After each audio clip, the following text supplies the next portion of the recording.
how to enable Vertex AI API and Google Cloud. Now this process is very easy. All I have to do first is access Google Cloud via your Google web browser or your preferred web browser. Now the very first thing you want to do is of course log in into your paid account on Google Cloud. And enabling or activating API is very easy. All I have to do is just hit on or click on this three lines at the top left portion of your screen, and then just simply access your library.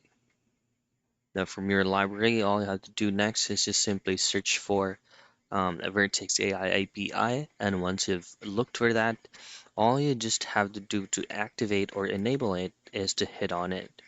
Now, if enabling it doesn't show on your end under the API's library, then that means that Vertex AI has already been activated or enabled on your Google Cloud. And that's it. That's how you enable Vertex AI API and Google Cloud.